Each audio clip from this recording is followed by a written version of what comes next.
muito bem-vindos a mais um programa francamente, diretamente dos estúdios da Move 8 Produções. E este programa está no YouTube, no Spotify e também pela Rádio Difusora Jundiaí. Galera, vocês sabem que aqui sempre tem um papo bom, um convidado, uma convidada mega especial. E assim, esta pessoa que está aqui hoje foi uma indicação de quem? Do próprio filho. Entrevista minha mãe, aí ele mandou lá um release, falei, óbvio, marca agora que eu quero conhecer esta mulher. E ela chegou aqui, gente, entre um cafezinho e um oi, tudo bem, prazer, Tainã. Essa mulher já me contou, assim, uma parte da história dela que eu achei que fosse falar de uma pauta, de literatura, do livro, mas não, a gente vai vasculhar a vida dela. Ela, que, assim, tem uma veia de radialista, já trabalhou em rádio, escritora, mas tudo isso nas horas vagas, porque ela ficou mais de 30 anos na Delegacia da Mulher. É polícia, gente. Estou com uma policial aqui, tá aposentada. Tô aposentada. Chega, tá aposentada, mas a gente vai saber tudo sobre esta vida da Rosita Veras comigo hoje. Bem-vinda, tudo bem? Tudo bem, boa noite. Prazer estar aqui com vocês. Prazer todo meu. Chegou aqui já contando que o pai tem rádio, apaixonada por rádio. Apaixonada por rádio. Cresci dentro de uma rádio. Que legal. Você nasceu onde, Rosita? Em Campo Formoso. Você nasceu lá, nasci, na Chapada? Isso, nasci lá, mas vim pra cá com 2 meses, 3 meses. Novinha. Novinha, Já é jundiaiense. Jundiaiense, já, não tem jeito. Nasci por acidente. E assim cresci, porque ele tá com a rádio lá, já vai fazer, daqui a pouco faz 40 anos, 36 anos de rádio lá. E a gente tava sintonizada aqui só olhando a programação da rádio. É bem bacana a programação deles, no Poranga 98 FM. E aí você cresce nesse ambiente... Isso, cresci nesse ambiente de rádio, nesse mundo artístico. Vendo meu pai também, embora ele seja o dono da rádio, ele também é radialista, apaixonado pela comunicação. E assim, tem um irmão também que é repórter, hoje na TV tem lá de Sergipe, também trabalhou um tempo na rádio. Eu também, esporadicamente, nas férias, ia lá cobrir férias de alguma radialista, uma e outra. Fazia o Fala Galera. Fala Galera, é. Fala Galera, era matinal o programa? Era de manhã, das 8, o dele era das 5 às 7, que ele faz o FM Sertão, até hoje ele faz. E o Bom Dia Galera ia das 8 às 10 da manhã. Era matinal. Legal. E a relação que se cria dentro de rádio com o público é muito diferente, né? A gente tá numa era de internet, tudo na palma da mão e tal. Mas você falou também que você fez, em algum momento da sua vida, programação de madrugada, ao vivo, que recebe telefonema, isso, né? Já aqui em Jundiaí. Aqui era eu e um colega, era numa madrugada na rádio, uma madrugada e outra na Rádio Cidade. A gente não tinha um vínculo empregatício com a rádio, mas fazia esporadicamente esse programa, e eu não sei se ainda tem essa vibe, se ainda pega, mas eu acho que sim, porque por conta das profissões noturnas, né? Sim. As pessoas que trabalham em limpeza noturna, até mesmo os plantonistas de hospital, né? Enfim, porteiros, O rádio é um companheiro, o rádio é um companheiro de todo mundo. Imagina, né, num tempo atrás, gente, antes da internet, a gente ligava pra rádio para passar recado, para pedir música. Nossa, o que eu já usei de ficha telefônica para pedir música, para gravar a música. Para gravar a música. Né? Porque não era assim fácil ter música. Ficava no surto, né? Pro radialista não falar no meio da música. Isso, gente, essa sensação é muito boa, assim, não fala. É saudosista hoje, né? Total. A gente sofreu, mas fez parte da nossa infância, né? Sim. Isso, não tem como. Hoje a tecnologia está muito avançada, a gente não sabe mais o que é sofrer com isso, né? E daqui para frente... Cada vez menos, né? A gente vai saber... Tem uma geração que não sabe como era a conexão da internet mesmo. Depois da meia-noite, paga um pulso só, que era pelo telefone. Não conhecia o pulso do telefone, né? E aí você atendia telefone e caía a internet, que era assim, uma coisa ou outra. A linha de escada era uma linha só, né? E muito pouco tempo a gente passou por essa mudança. E é muito rápido, né? Avança muito rápido. E agora com 5G eu não imagino como vai ser. Daqui a pouco vai brotar no meio da sala uma holografia da pessoa. O holograma do radialista tá ali com você. Você tá ali apresentando o programa, brota o porteiro pedindo música na madrugada, né? Maravilhoso, maravilhoso. Metafísica. E aí você cresce em Jundiaí, passeando lá pela Chapada, nas férias. Passeando na casa dele, nas férias. E cresci aqui em Jundiaí, eu e minha mãe. Rosita, você falou que tem, pai radialista, irmão repórter, toda uma família ali, com uma veia artística. E aí, o que você queria ser olhava para o futuro, eu quero ser, quando crescer, o que você queria ser? Qual que era seu sonho de menina? Policial. Mesmo? Mesmo, desde pequenininha. Eu falava, é engraçado que, eu acho que eu nem coloquei isso no livro, mas eu tenho uma crônica que fala disso, que quando me perguntavam assim, o que você vai ser, eu falava, eu vou ser policial, mas só de menina. Eu tinha isso, sabe? Acho que eu profetizei. Na época não tinha referência. Não tinha referência, não tinha policial só de menina, né? Não existia a delegacia da mulher e não existia. Era muito raro ver policial feminina, acho que nem tinha policial feminina. Porque o que a gente via na rua era PM, né? Sim. E a gente não via mulher na rua. Mas eu não sei, sabe? Eu acho que é porque eu cresci assistindo as séries antigas que tinha. Nas séries antigas americanas sempre aparecia a figura da policial feminina. Eu lembro muito da Kate Mahoney, que eu era fã da Kate Mahoney já foi na minha adolescência. Mas assim, a Kate Mahoney, mas na minha época também tinha as heroínas que eram policiais. Eu falei da Kate Mahoney porque assim, eu fui fazer direito porque eu queria ser delegada quando eu crescesse. Todo mundo queria ser Kate Mahoney. É impressionante. Não falei, vai ser advogada? Eu falei, jamais, não quero ser advogada, nunca quero advogar na minha vida. Tinha uma veia artística aí, né? E aí fiquei lá 5 anos fazendo direito pra acabar a faculdade, pra fazer o quê? Trabalhar em rádio. Comunicação, né? Aí você muda completamente. E você foi e realizou seu sonho. Então, eu fiz faculdade de Direito também, História e Direito. Aí eu não fiquei pouco tempo, dei aula de história, pouquíssimo tempo. Você foi professora também. Eu vou pegar uma lista aqui, gente, profissões de Rosita. Fui pouquíssimo tempo, porque quando eu entrei na polícia, eu dava aula como substituta, né? No estado. E não tinha também vínculo empregatício, era tudo muito relativo. Eu dava aula substituindo uma professora. Quando eu entrei na polícia, virei funcionária pública, então eu não podia mais acumular função no estado. Tinha um olerite como mesmo substituta, tinha o olerite de professora, que era do estado, e eu não podia acumular funções. Aí eu entrei na polícia, fiquei lá e não pude mais dar aula, mas também não ia ter tempo, né? Isso que eu ia falar. A polícia, e na polícia a gente recebe um adicional, que é o RTP, Regime Especial de Trabalho Policial, e você não pode ter outra profissão. Como foi essa fase de concurso? Tinha outras mulheres prestando? Era uma prova só? Como que foi essa fase? Porque não é assim, quero ser policial e viro policial. Tem um concurso público, tem um preparo, estudo. Tem a prova. Tinha prova física? Tinha prova.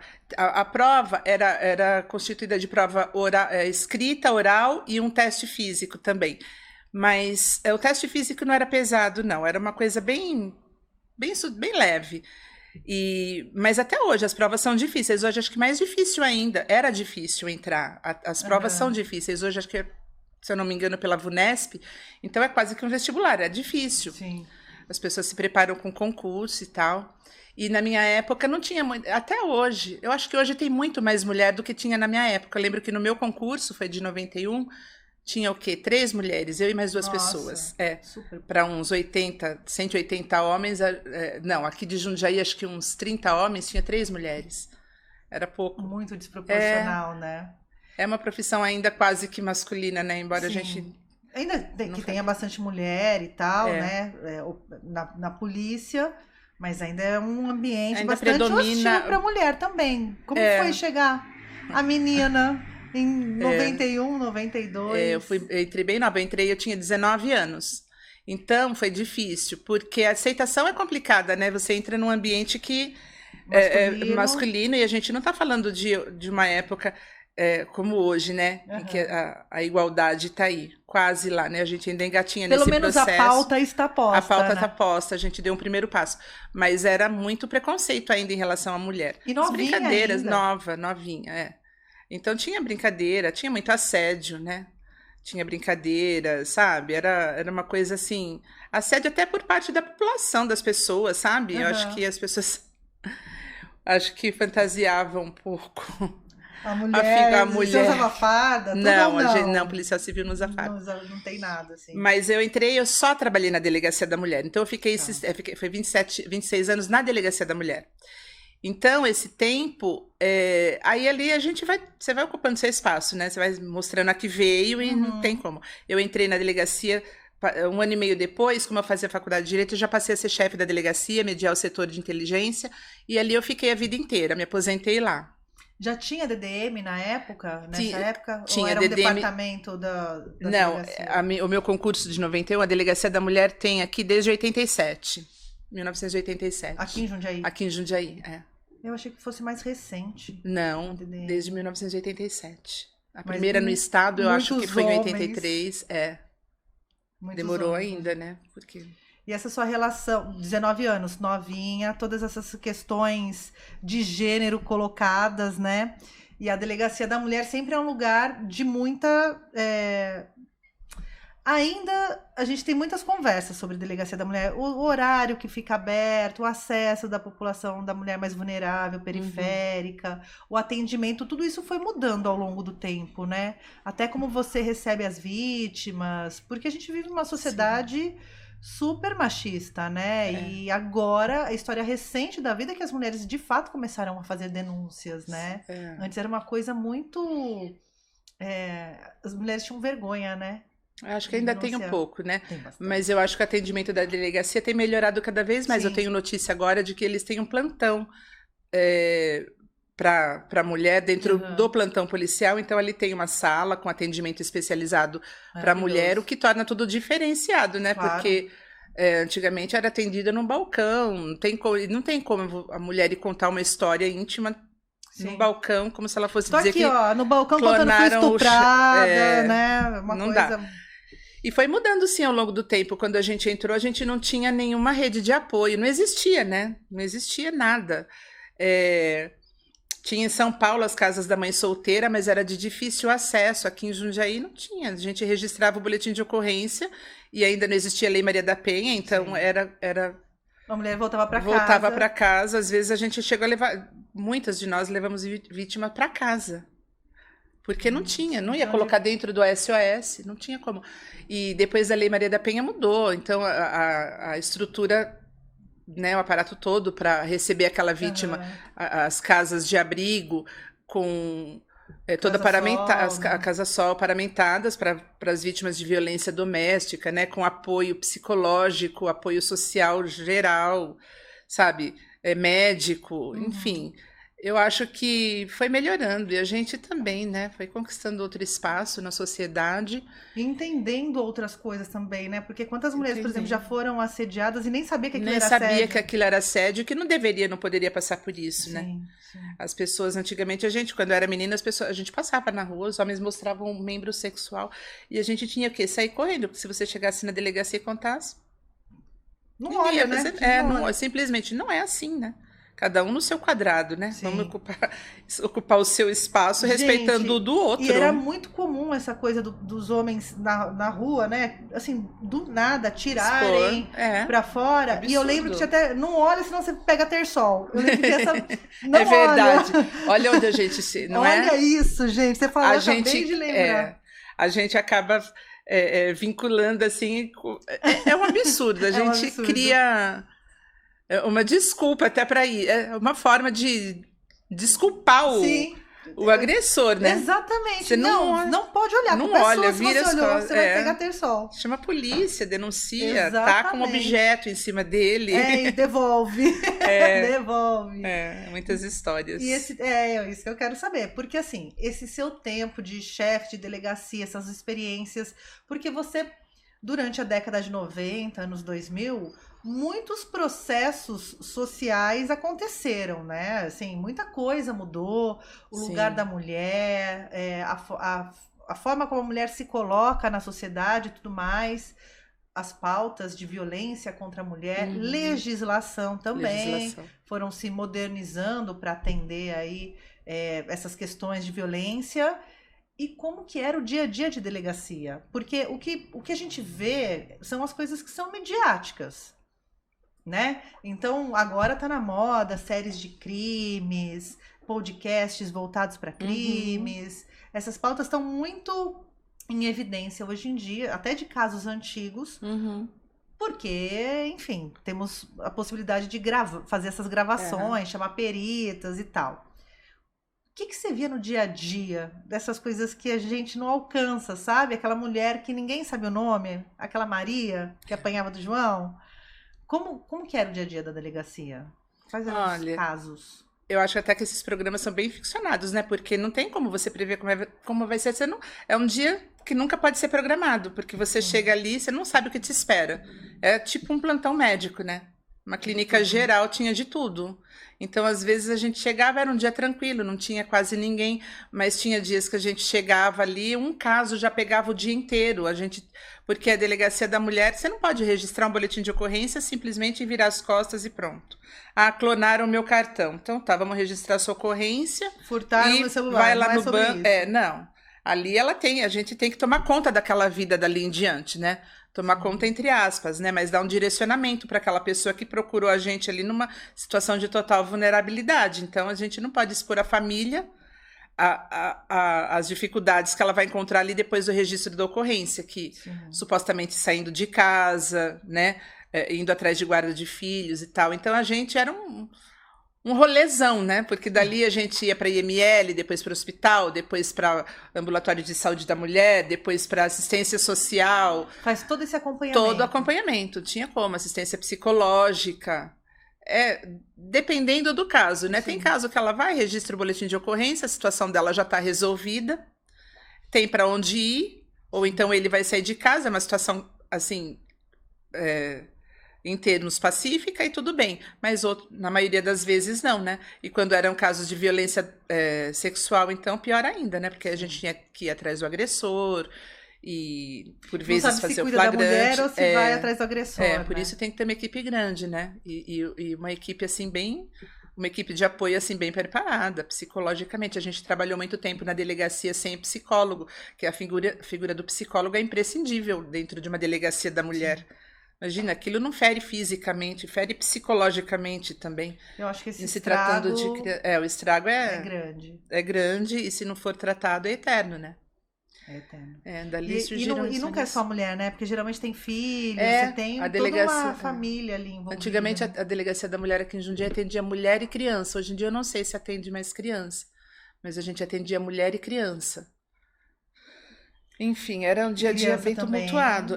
Exato. A gente sabia que horário entraria, mas não sabia que hora vai sair. E se sairia, né? Porque às vezes, por vezes, a gente parou noites na delegacia.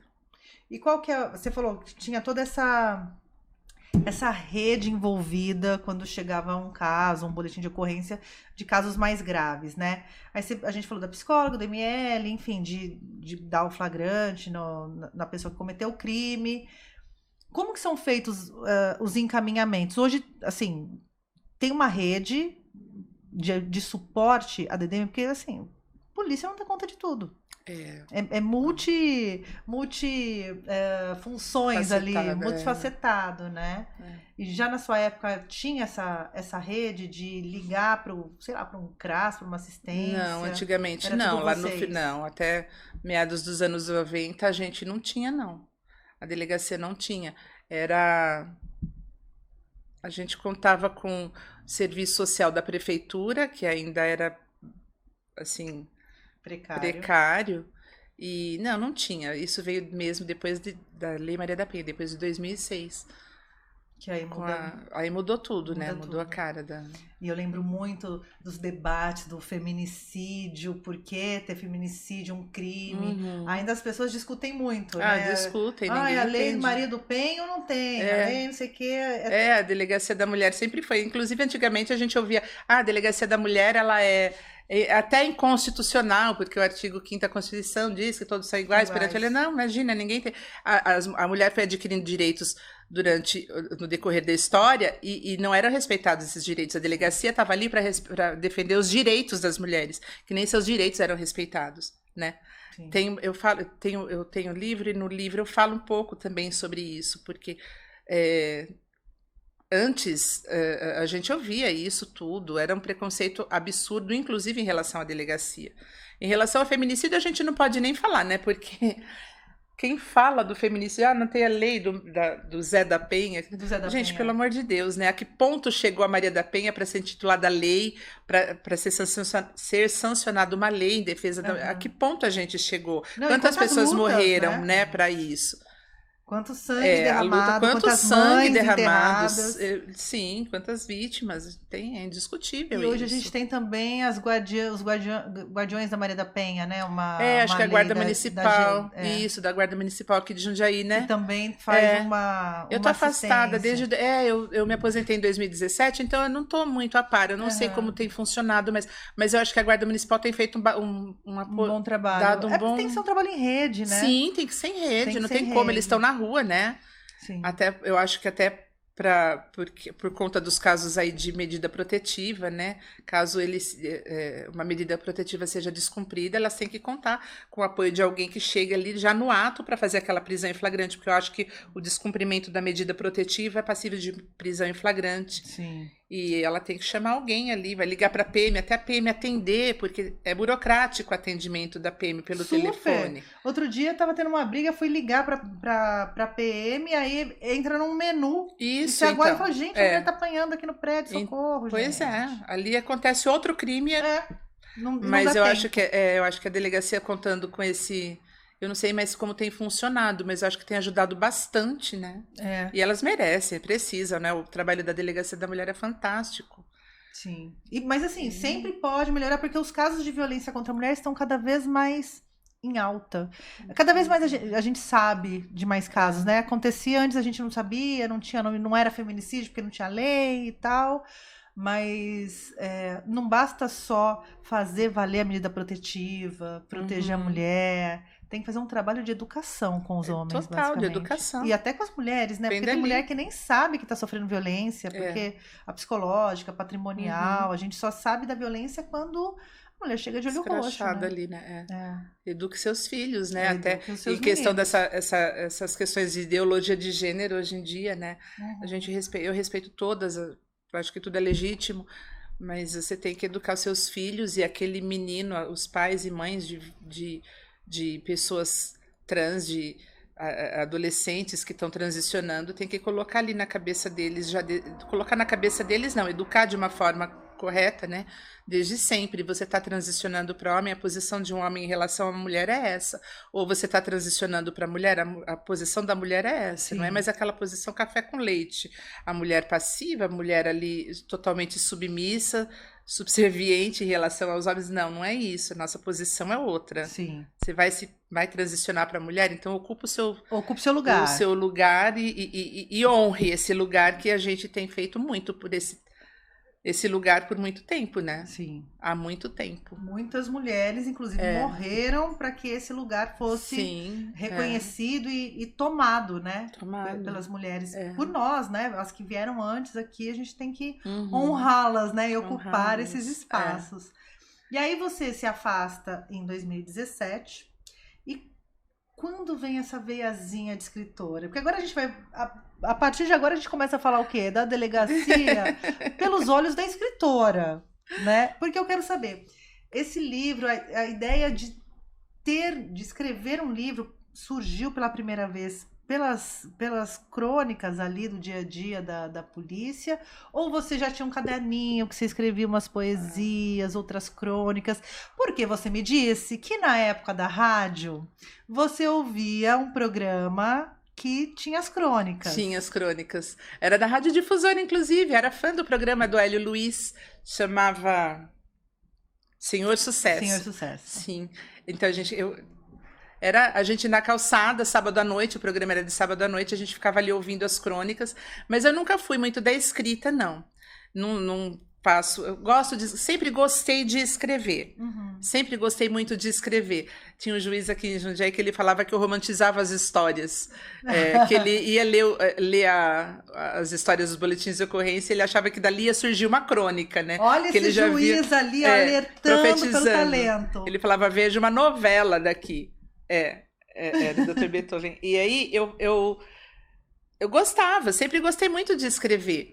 Mas, assim, a ideia do livro veio desde o início, sabe? Quando eu entrei na delegacia, tinha histórias que eu achava assim que não tinha que ficar no anonimato. As pessoas tinham que saber que aquilo acontecia, sabe? Como é a vida real, né? Independente do desfecho, tem história que não pode ficar no anonimato, que as pessoas elas têm que ir a público, as pessoas têm que saber, olha, isso aconteceu com ela e teve esse desfecho positivo, pode acontecer comigo. Ou então teve, sabe, o desfecho não foi tão bom, foi negativo. Deixa eu me, né, me precaver, me resguardar, tomar uma atitude na minha vida. Então, a princípio, foi isso. Mas eu tenho o livro Delegacia da Mulher, Crônicas do Cotidiano Policial, vou lançar o volume 2. Você lançou este livro em 2022. Isso, em novembro de 2022. E aí, nesse livro, não são só histórias tristes. Ali tem várias histórias. Mas você começou a escrever quando? Você tirava uma cópia no mimeógrafo dos boletins de ocorrência? Não, eu anotava os tópicos, assim. O livro, ele tem... Eu acho que tem... O meu livro... Eu não trouxe o livro... Ah lá. Que absurdo. Não me trouxe o livro. Desculpa o furo. Quando ela for lançar o 2, ela vai trazer os dois aqui. Eu vou trazer os dois. Pronto. A gente vai ler crônicas da Vai delegacia. ler crônicas aqui. Eu anotava, sabe? Eu anotava os tópicos. A mulher que vendeu o bebê. Um asterisco lá, dia tal, a mulher que vendeu o bebê. Então, eu sabia na minha cabeça a história. Todas as histórias do meu livro são histórias atendidas por mim. Então, eu sabia de todas elas. Eu ia fazendo, eu tinha uma agenda, a gente chamava na delegacia, eu tinha uma agendinha que a gente chamava de livro de pérolas. Que ali tem as coisas engraçadas, né, que a gente ouvia na delegacia. Porque a gente ouvia coisa muito engraçada também na delegacia, né? Nem tudo é dor de tristeza, mas todo ambiente a gente tem que extrair alguma coisa, Sim. um riso de alguma coisa, porque senão a gente morre louco, né? Não tem como. E tinha situações engraçadas. E eu colocava lá um asterisco, dia tal, a mulher que vendeu o bebê, o homem que xingou de nome de bicho, algumas crônicas que eu tenho no meu livro. E ali eu tinha que esperar um prazo depois de aposentada, por questões jurídicas, para lançar. Entendi. E aí eu fui escrevendo e abstraindo, obviamente, Sem dar nome aos bois. Abstraindo, porque para que ninguém se identificasse ali, claro. E aí surgiu o livro e foi legal. E aí, como foi seu processo de escrita? Você definiu que ia ter um livro, tinha essas memórias todas, porque assim, são muitas histórias. Tem uma curadoria mental ali para determinar quais seriam as histórias que fariam essa composição do primeiro livro, né? Como que foi para você? Não, vou pegar esses tópicos aqui, da mulher que vendeu o bebê, do homem tal, não sei o quê. Você sentou um dia e... Tá, esse aqui é meu cantinho de trabalho, agora sou escritora. Porque mudar uma chave também, né? Mudar uma chave. Porque você não tá lá no cadernão do boletim de ocorrência. Outro norte, né? É outro norte. Como foi? Olha, eu tinha casos ali, tinha casos que eu tinha um apreço grande por eles. Mas não são os casos mais... Nem são os mais... assim, de mais relevância os que estão nesse livro. Não são os casos que aconteceram maior índice de agressividade. Não. Foi aleatoriamente. Eu fui pegando as histórias ali, fui mesclando. Tem muita história, tem história para o 4º volume ainda. É muita história, porque eu não gosto de... eu acho que leitor... As pessoas não gostam de livros grandes. Hoje Você vai fazendo livro menor, com crônicas mais... Eu trabalho como ghostwriter também. Eu escrevo para outras pessoas. Para quem não tinha... Ai, não gostava muito de escrever, nunca foi meu negócio. A pessoa já está escrevendo para os outros, gente. Eu faço isso também. Escrevo para umas plataformas de internet e escrevo livro para outras pessoas. Então, eu observo... Esse meu, por enquanto, é filho único, mas eu observo que as pessoas não gostam de livros muito grandes. Hoje em dia as pessoas não têm paciência de ler. E eu, particularmente, não gosto de ler e-book. Para mim, o livro tem que ser o livro físico, virar página, dormir com ele na cara. É isso. E eu vejo que as pessoas não gostam. E o livro de crônica, quanto maior, eu acho que menos as pessoas leem, sabe? Você pegar um livro de crônica, você gosta... Obviamente, porque você gosta de crônicas. Mas se ali ele tiver mais de 50 crônicas, você se perde. Porque a gente julga por si, né? Eu leio uma, eu quero ler todas. Se eu ler essa daqui, eu não li todo o livro de crônicas, que não é uma história continuada, né? Sim. Aí eu nem leio. Então, acho que o livro de crônicas muito extenso, ele não tô falando de grandes nomes, né? Pelo amor de Deus, porque eu tô lendo um livro de crônicas de Lígia Fagundes Telles, que é gigante, e eu tá lá tô apaixonada. lá. Mas aí tô falando aqui do meu patamar. Mas eu sinto isso, que os livros de crônica, quanto maiores, eu acho que menos sabe, não é que prende a atenção, acho que as pessoas não têm muita paciência. Então eu opto por isso. Obviamente, se eu for escrever o livro de outra pessoa, é ela que escolhe. Como ghostwriter, eu escrevo vendo os direitos autorais e aí a pessoa que escolhe o que ela quer. A editora aceita ou não, né? Vai aí das ideias da editora também. Porque é diferente você escrever crônicas de uma história vida continuada que você viveu, de uma história que é sua, porque você tem toda a propriedade e as emoções para dirigir aquele roteiro da crônica, né? Escrever um livro de outra pessoa é outra história. Isso, mas ela me vem com as ideias, né? Então, quando eu escrevo por outras pessoas, brota assim. Ela me conta, me dá os tópicos, por vezes ela me dá o capítulo e eu faço só revisão, faço revisão ortogramatical. Faço a revisão, a parte literária também da revisão, a coerência, bom, enfim. A introdução literária, colocar aquele livro dentro do universo literário realmente, porque às vezes você escreve de uma forma muito íntima e aquilo não pega, não tem... Você precisa... Dos ganchos ali. Sim, você tem que ter os ganchos literários, exatamente. E as concordâncias literárias. E outras vezes por vezes elas me dão um livro e eu faço a correção, ou elas me dão os tópicos e eu entrego os capítulos prontos, elas leem e aprovam ou não. E isso depois vai para a editora. Mas é muito louco esse negócio, né? De escrever para uma outra pessoa. O sonho da pessoa é ser... escritor, e aí dá na mão da outra pessoa para escrever o livro. Eu acho que não foge muito do que eu fiz no meu livro, porque eu escrevi crônicas de histórias de outras pessoas. Mas é você conduzindo aquela história. Eu contando a história. Então, quando eu vou escrever, como ghostwriter, quando eu vou escrever, eu também vou por essa verve, sabe? Eu ouço a história que a pessoa está me contando e coloco ali a minha maneira de escrever. E... sai tranquilo, não tem barreiras ali. Não, flui. Eu olho como se eu prefiro fazer esse trabalho como se eu estivesse escrevendo a crônica dela. Geralmente são biografias, né? Eu fiz 2 trabalhos grandes até agora que foram biografias. Que aí já tem um fio da meada que é uma história real. A história não é fantasia. Ela me contou a história dela e eu não tô nem abstraindo, eu tô contando a história até mais fácil. Sim, tô contando a história. Do que fazer uma fantasia, né? Isso. Uma coisa, um livro que se passa na época medieval. E não preciso assim. abstrair nada, porque é a história dela mesma, ela tá me contando, ela é a autora do livro, a autora não vai ser. Sim. Eu não sou a autora do livro. Faz sentido para biografia, faz todo sentido. Todo sentido. É mais essa coisa de se for uma fantasia, um livro de uma história, de criar personagens e tal, é um outro lugar também, né? Na escrita. Mas aí na autobiografia, na biografia já tem mais essa característica mesmo que você fala, que é a pegada do teu livro, né? Sim. Que é contar histórias de outras pessoas através do teu olhar, da tua vivência, né? Por esse seu primeiro livro, quantas histórias foram?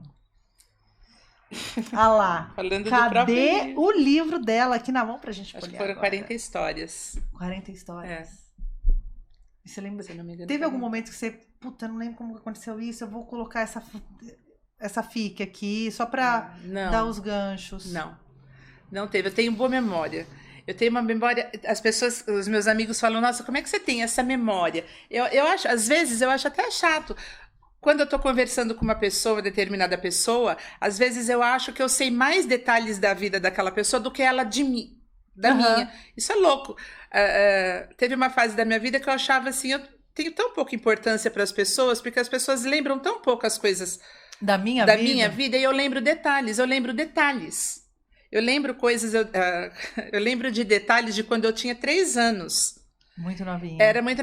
E eu, uma vez conversando com a minha mãe, eu era muito criança, muito nova mesmo. Eu tava saindo da fase da amamentação. Eu mamei até 2 anos e pouco. Uhum. E falando com a minha mãe, ela, é impossível de você lembrar disso. E eu contei com detalhes aquela situação. Ela, cara, foi exatamente o que aconteceu. E eu tenho uma memória muito boa. Sabe, eu ouço uma história e se eu gostei daquela história, ela não me foge. Eu presto atenção nos detalhes. E eu acho que isso é um pouco de quem escreve, sabe? De você se Até os ater aos pequenos detalhes. detalhes. É. Isso também é E o que faz isso uma boa história são os detalhes.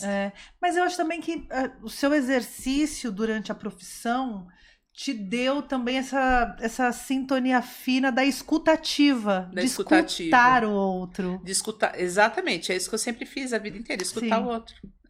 Agora, a minha memória, ela é a que é auditiva. Agora, se eu olhar para uma pessoa, de repente eu encontro aquela pessoa na rua, não sei quem é. Uhum. Eu vou num lugar 10 vezes e erro o caminho. É louco isso, Você né? Mas se desenvolveu eu a ouvir habilidade. isso, essa habilidade não tem como, né? E agora vai tudo pra mão aqui, ó. Vai tudo pra mão. Vai escrevendo. Nessas 40 histórias, tem as suas preferidas? Porque assim, você falou que não é só histórias com um final infeliz, né? Que você tem outras histórias também que deu certo no final. Crônicas que acabam bem, né? Quero saber um pouquinho dessas histórias. Tem histórias legais, tem histórias engraçadas, tem vítimas, aconteceram histórias de vítimas. Há pessoas com quem a gente se afeiçoa, né? Não tem como. Uhum. Há pessoas que a gente... de repente me chegava uma vítima e ela me contava a história, eu via um brilho diferente naquele olhar ali, sabe? A gente é assim com as pessoas, no dia a dia da gente. Essa é a importância do tete a tete ainda, longe das telas de computador, né, gente? Sim. A gente tem que ter esse encontro com as pessoas, de olhar isso, olhar o cheiro, o tato, sabe? Os sentidos ali aguçados em relação àquela pessoa que está na sua frente, isso é tão importante ainda.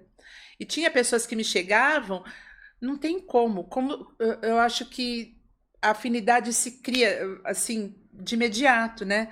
E, é o famoso santo bateu. O santo bateu, exatamente. A gente acaba nutrindo por aquela pessoa, assim, uma expectativa maior do desenlace daquele... mesmo, né?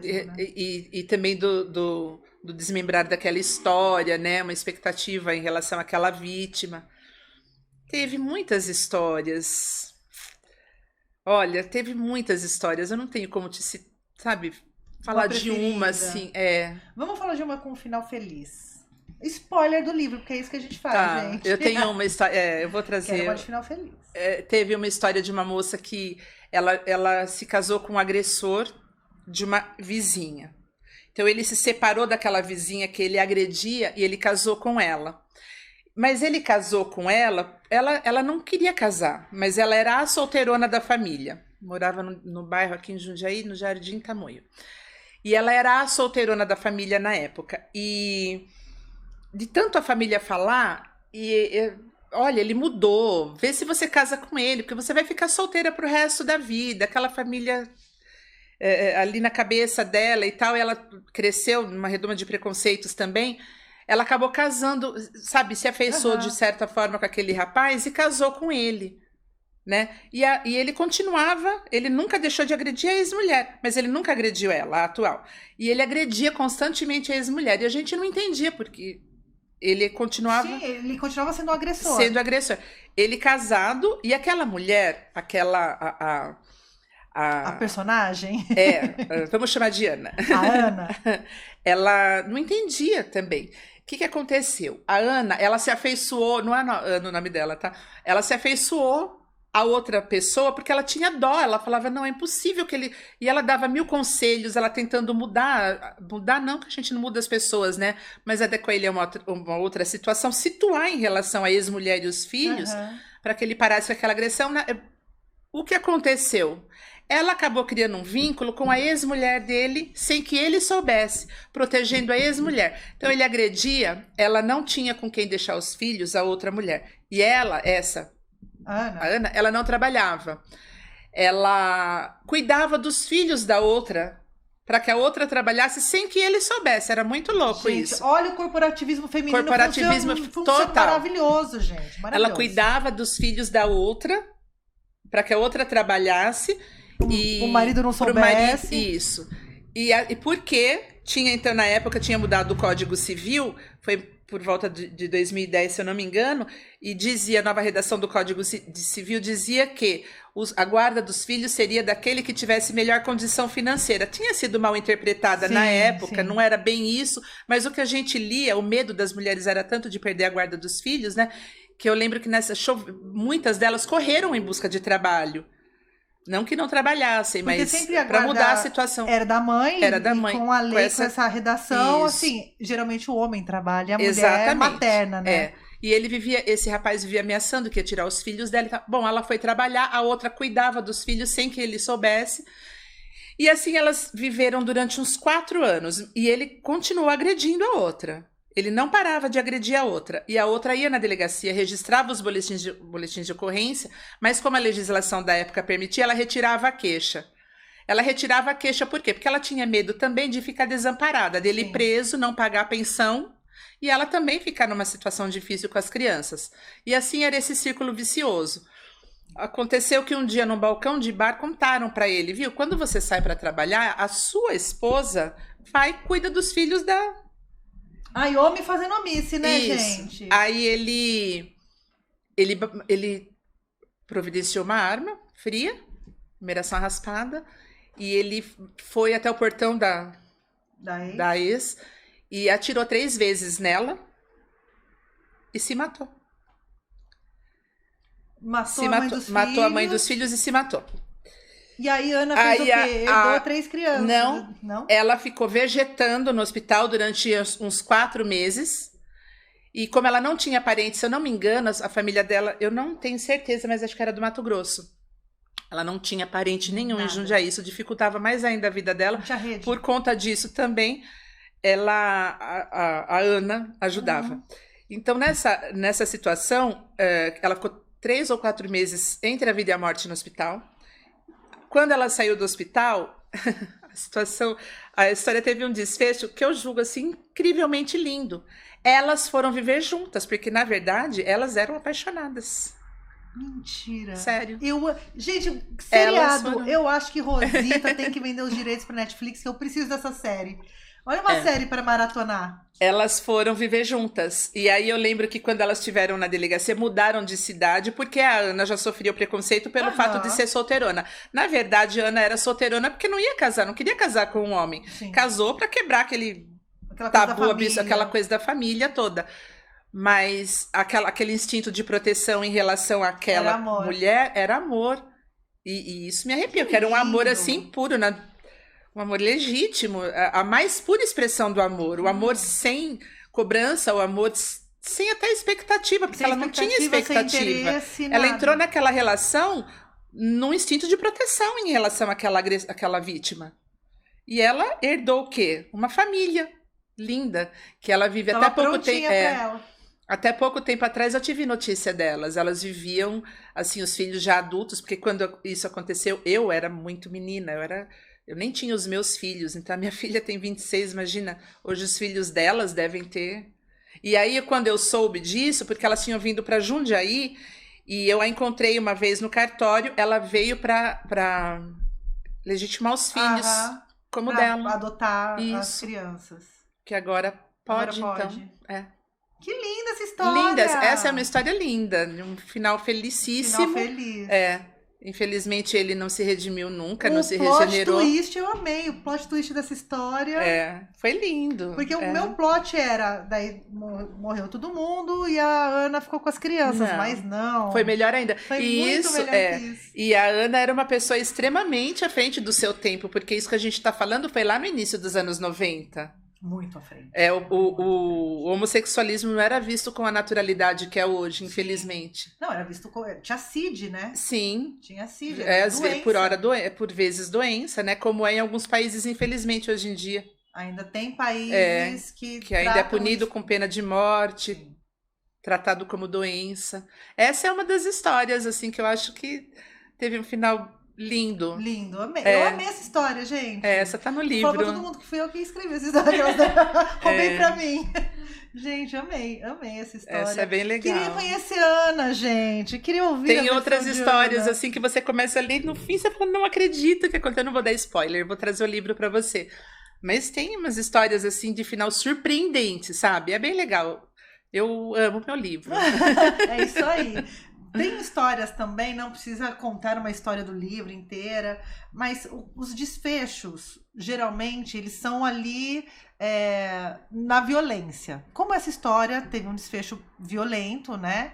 E muitas histórias que têm medida protetiva, tal, tem desfechos violentos e tal, mas tem histórias de reconciliação? Porque também hoje eu acho que os homens estão um pouquinho mais abertos também para dar uma cuidadinha da saúde mental, cuidar desse machismo, né? Tudo vale, né? Porque não adianta só tirar o homem da sociedade. Não, Não você tem adianta. que introduzir, tratar aquela pessoa. Tratar aquela pessoa. Teve uma época na delegacia, eu acho que foi um pouco depois que foi sancionada a Lei Maria da Penha, que a gente contava com o apoio da OAB. Então, uma vez por semana, geralmente na segunda-feira, tinha uma advogada. Eu não sei se ainda hoje tem esse apoio jurídico na delegacia na segunda-feira. Não sei, na época era segunda-feira. Então, nas segundas-feiras, no período da manhã, tinha um advogado lá. Então, a gente acabou fazendo meio um convênio ali com a OAB. Quando eles procuravam a defensoria, a assistência gratuita para fazer a separação, o estagiário, o atendente, o advogado, quem os atendia ali, enfim, se sentisse que dali daria para surtir uma reconciliação, eles encaminhavam para a gente na delegacia. E ali o apoio da psicóloga era imprescindível, né? Porque, de repente, num bate-papo com a psicóloga, ele aceitava se tratar. Então, teve essa fase também, sabe? De tratar esse agressor. Eu acho que ainda tem isso. Eu acho que é essencial. Mas é essencial. Porque assim, não estamos aqui passando pano para agressor. Não. Mas assim, só tirar o agressor da sociedade não funciona. Não, porque ele vai ter outros convívios.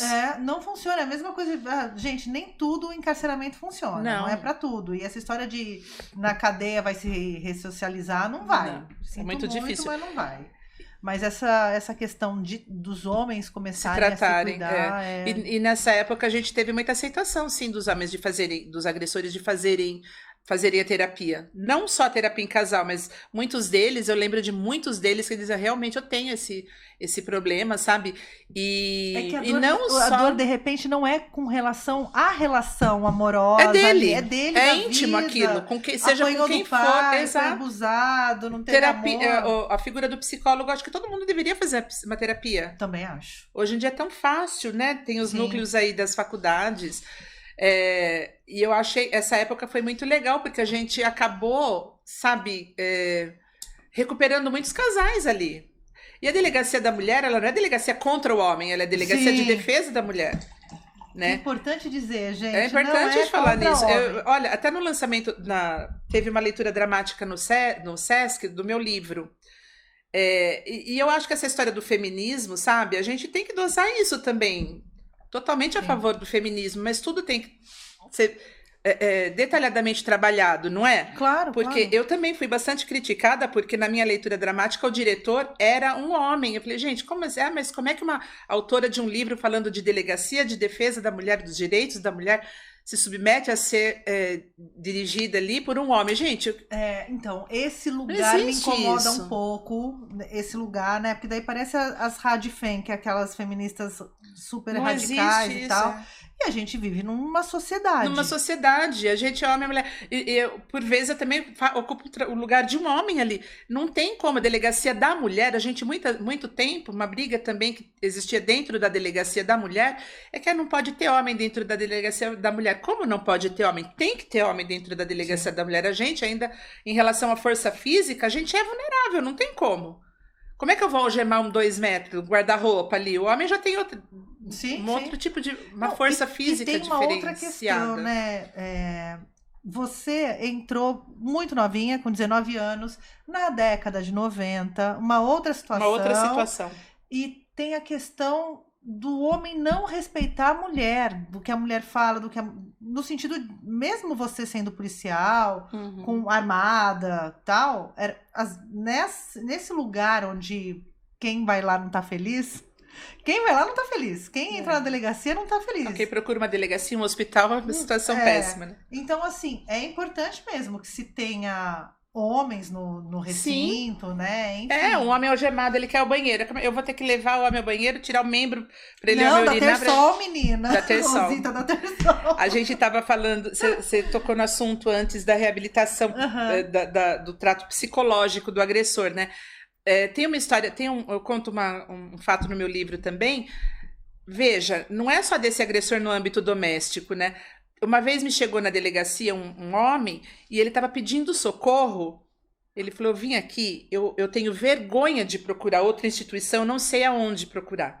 Ele falou, eu sinto sinto atração física pela minha enteada. Ela tem 8 anos, por favor, me ajuda. Perfeito. Entendeu? Perfeito não é perfeito sentir atração pelas crianças. Perfeita atitude dele. Mas perfeita atitude dele.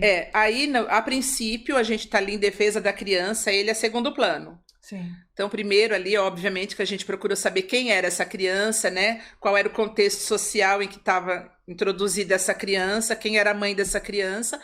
E teve um desfecho triste para a família, porque ele tinha um casamento perfeito, a mãe não acreditando no trato psicológico da pedofilia, ela sumiu com a criança, obviamente, teve medo. A criança foi submetida a exames físicos e também com atendimento psicológico. Aí a gente chegou à conclusão de que ela não tinha sofrido nenhum tipo de abuso, nem físico, nem psicológico, e ele tomou o rumo dele, se tratou, não sei. Depois como foi, se teve o processo de... Mas é um pouco, assim, se o homem não fala é crime, mas se ele fala... Mas se ele fala, o preconceito existe, e onde é que... Mas é um lugar difícil também, né? Sim. Eu não sei que atitude eu tomaria, assim, me colocando no lugar dessa mulher, é difícil. Eu entendo a atitude da mulher, porque é o seu filho. Se é você tem como... Nós, adultas, a gente se defende, mas o filho... Tem crianças que contam, tem crianças que não contam. Daí a importância de um psicólogo dentro da delegacia, porque de uma maneira lúdica o psicólogo tira da criança ou de qualquer um de nós de qualquer o que acontece. São treinados para isso, São treinados para isso. Estudam para isso. Agora... Eu também, na situação daquela mulher, como mãe, eu também não sei se eu acreditaria na regeneração daquela pessoa. Mas olha, por mais homens assim também, que ao identificarem... Procurem ajuda. Porque também essa coisa do homem com criança, né, com meninas muito novas, também é uma coisa estrutural da nossa sociedade, né? Todo mundo fala, minha avó casou com 13 anos, com 20 já tinha 5, 6 filhos. Era da cultura, né? Não tem? Ainda é. Né? É novinha, o homem lugares, separa e aí quer, as novinhas. Sim. Ainda tem essa aura, né, em torno da mulher, tem que parecer muito nova, não pode ter pelo. A gente tá sempre tentando reproduzir uma criança, né? A mulher fica condicionada a isso. E a gente tem que entender também que cada ser em si traz sua história.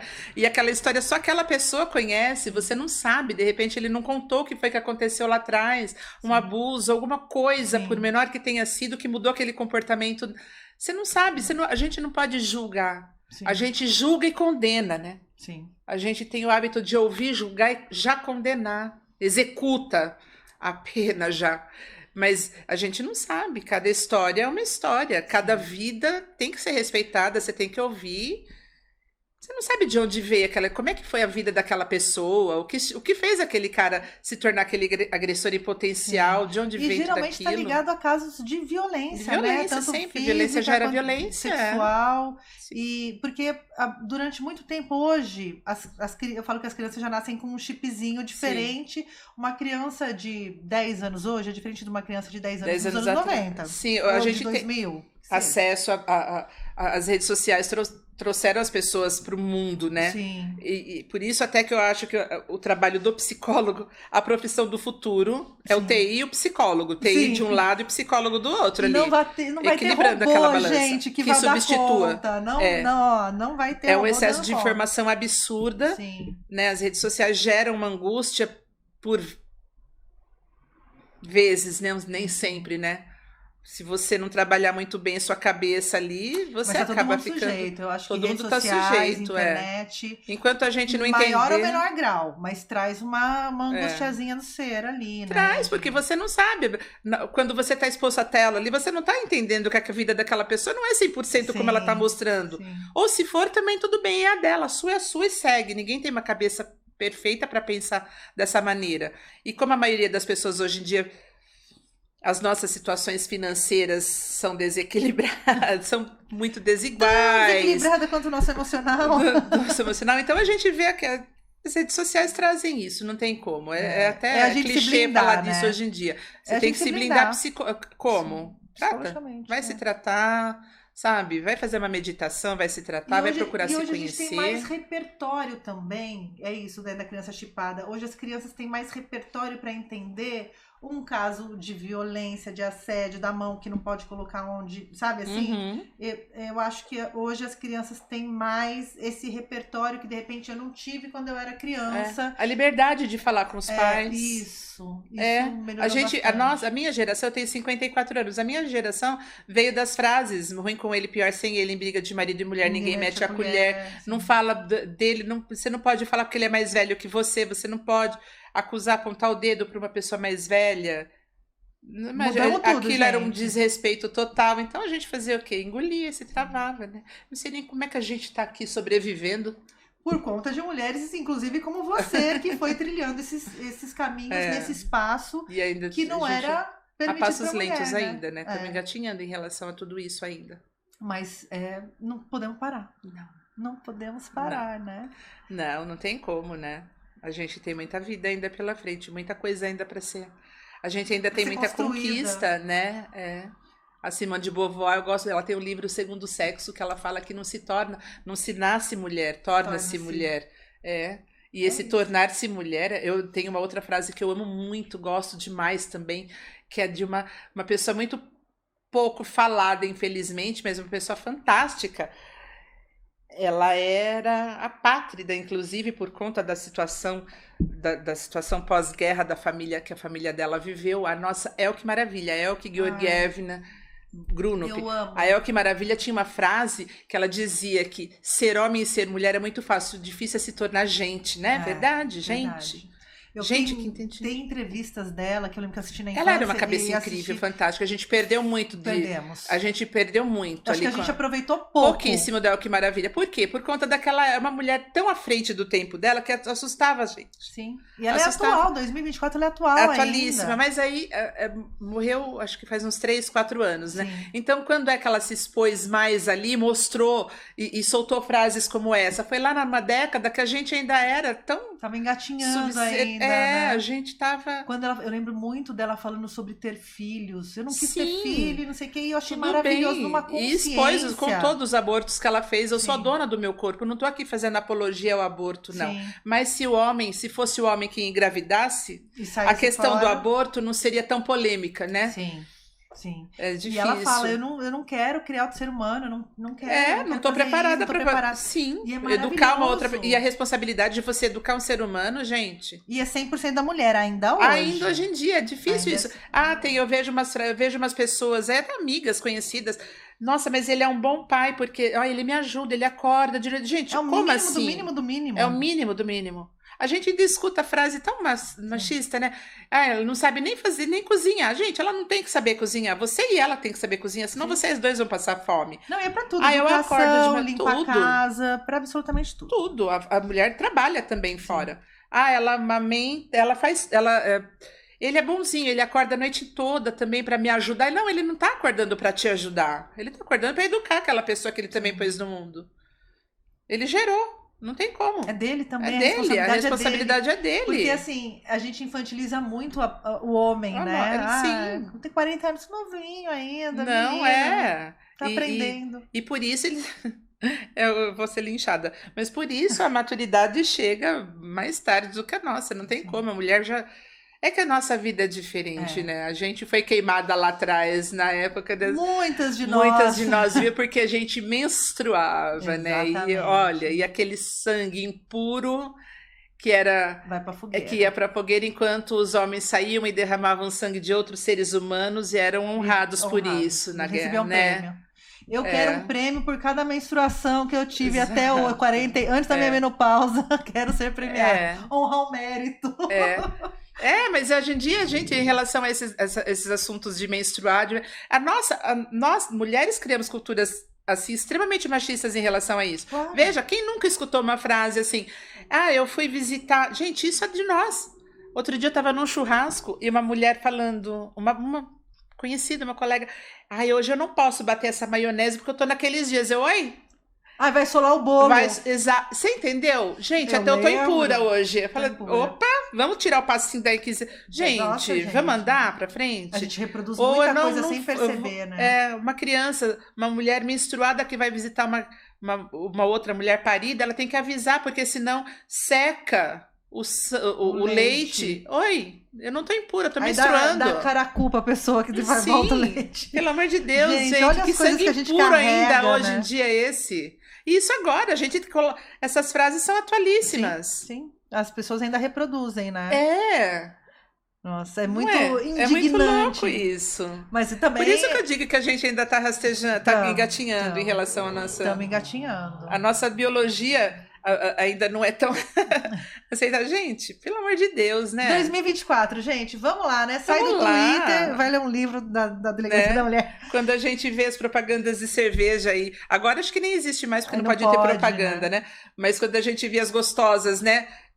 Sim. Ali, fazendo propaganda. Gente, não tenho inveja de ninguém. Tive meus tempos de magrinha, de gordinha, de antes de engravidar. Tudo cai, a lei da física atua e a gente tem que tomar cuidado para os nossos pensamentos, a nossa vibração não cair. Porque isso. O que é físico cai, o que é material cai. A bunda vai, gente. Do homem também. Vai. O pinto vai cair, cair tudo, gente. E é isso.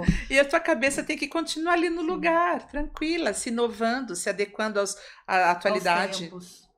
Nesse período todo, você falou, agora eu vou ser linchada, né? E me ocorreu.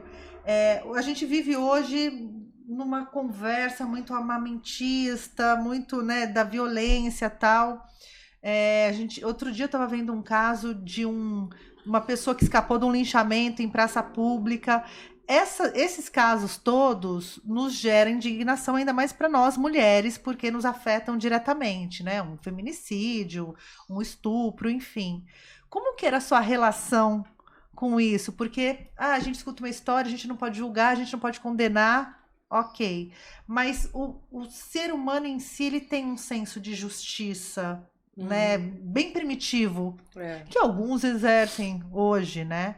Mas você teve momentos de revolta, assim, na tua vida como mulher, de falar, deixa linchar. Não pode porque é crime isso, não pode linchar uma amiguinha, a pessoinha, não. Outro, né? Um crime não se resolve com outro, mas a gente, inconscientemente, a gente busca esse equilíbrio na sociedade, né? Como se um crime fosse compensado com outro crime, né? Como que você vê isso, assim, dentro da tua profissão?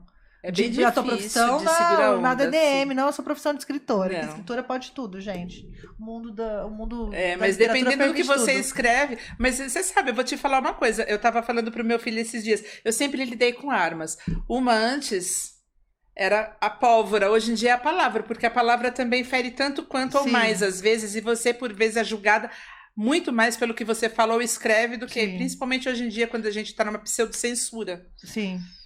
Que você fala, não é censura, mas você fala e é mal interpretado, né? Cada um interpreta, é o cancelamento, cada um te interpreta da maneira que quer, e as razões disso são muito mais acessíveis hoje em dia, todo mundo tem voz na internet, a internet dá voz a qualquer idiota hoje em dia. Sim. Então, quantas vezes você fala, a pessoa te interpreta como ela quer, é aquilo, ela já te condena e já executa ali. Sim, eu tive momentos assim de raiva, momentos de querer fazer justiça, lógico, óbvio, né? Mas é aquilo, né? Eu tô ali, é a vida, você tem que entender. Eu sempre disse isso, eu sempre optei por fazer terapia. Obviamente não tinha tempo, na década de 90 também o acesso a terapeuta não era barato. Não era barato e assim, tinha um tabu em Um cima, tabu né? em Você cima, vai, tá é louco. só louco faz Isso, terapia. e não é assim, eu tive um processo de depressão na minha vida, passei por isso, saí disso, graças a Deus, atravessei esse vale escuro e eu sei como é importante isso, de assuntos que eu fui trazendo também comigo, é importante a terapia. Sim.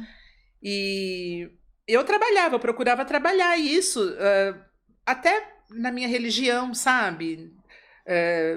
De buscar Conversava, apoio. buscava uma espiritualização, eu buscava a minha paz, sabe? Eu procurava entender sempre que a vida do outro é a vida do outro, o que ele escolheu não era da minha conta, o que eu podia no máximo era dar a mão, mas caminhar junto também não podia, porque o meu caminho era esse. Da pessoa era outra. Era outro, então eu busquei me espiritualizar, eu sempre fui eu gosto muito de religião, seja ela qual for, eu gosto de estudar religiões, eu gosto de saber das religiões, tenho a minha fé, e o que me manteve firme ali, acho que na maioria das vezes foi a minha fé, porque nem o apoio psicológico a gente tinha na época. Ia segurar. Foi isso, sabe? E saber que eu não podia fazer justiça com as mãos, porque um crime não se resolve com o outro. E eu também ia receber uma punição por isso.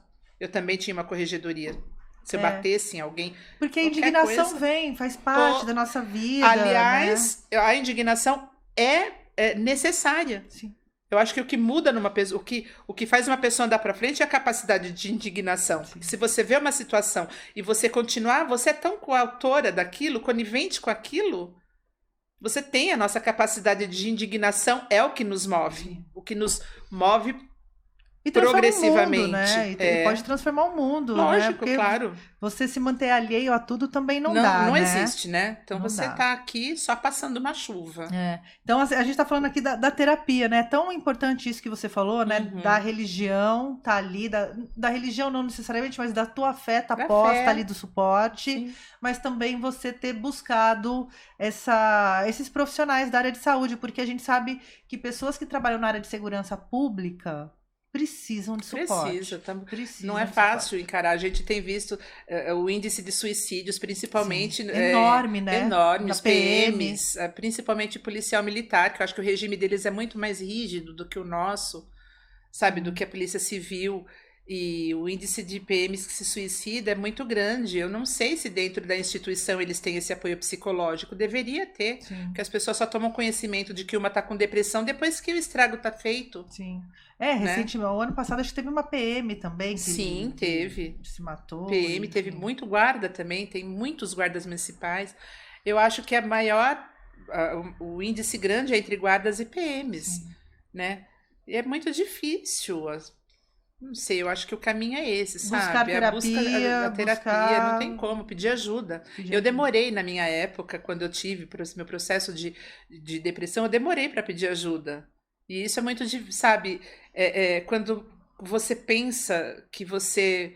Não, eu sou forte, o fato de você repetir, quando você estiver repetindo muito para você, eu sou forte, toma cuidado com isso, porque é naquele momento que de repente você está sendo forte além da conta, você não está sendo forte. E a gente aprendeu que você mulher precisa ser forte para provar tem que ser, todo mundo tem seus momentos de fraqueza.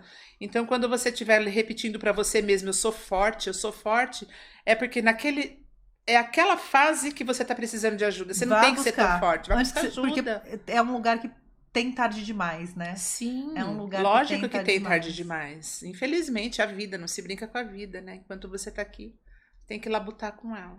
É isso. Escrever o livro foi um processo terapêutico para você também? De rever sua vida, suas histórias? Não foi terapêutico, não, porque não eram minhas histórias, né? Eu tava vendo... Foi legal, foi gostoso, foi um processo saudosista, até. Porque eu estava escrevendo histórias e lembrando, de repente, nessa fase, nessa época que estava acontecendo isso, na minha vida estava acontecendo o quê? Mas terapêutico, não.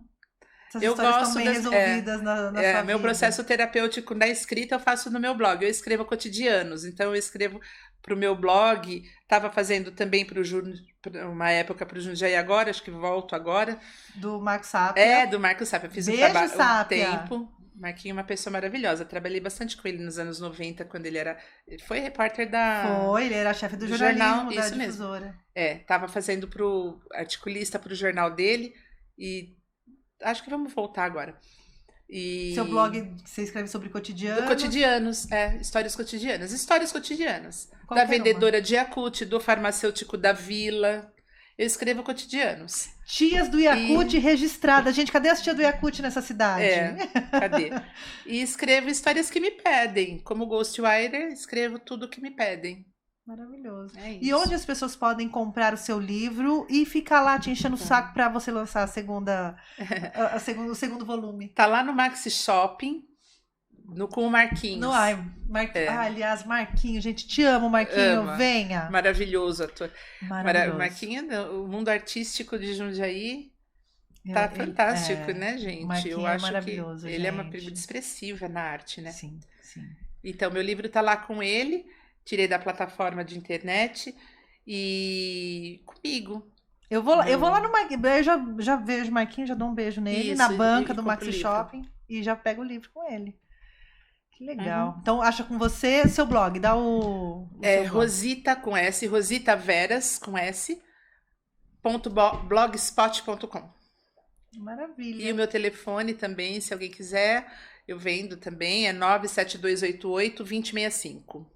Eu vou deixar, para você que tá na Rádio Difusora ou no Spotify, eu vou deixar todos os contatos linkadinhos naquela caixinha no YouTube. Para você que tá no YouTube, tá aqui embaixo todos os contatos da Rosita Veras, para você conhecer um pouquinho mais da literatura desta mulher. Se você também tá pensando em escrever um livro aí, e precisa de alguém, aquela mão amiga, literalmente a mão amiga.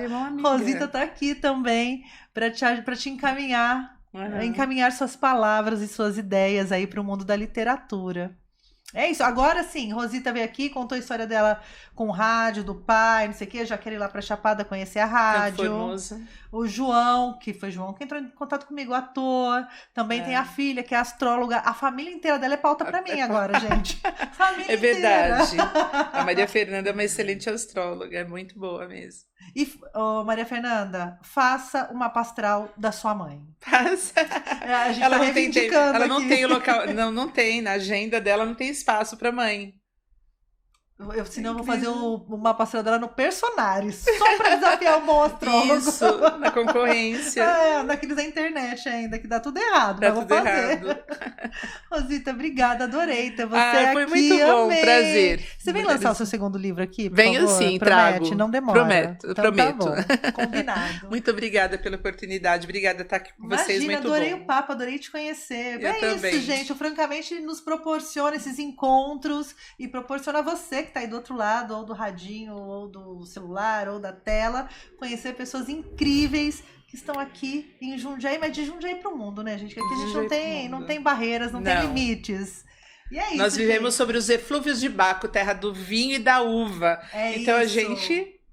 Viva Baco! Viva Baco! Obrigada. Gente, eu vou ficando por aqui. Fiquem bem, leiam livros, bebam água e tchau! Francamente, com Tainã Franco.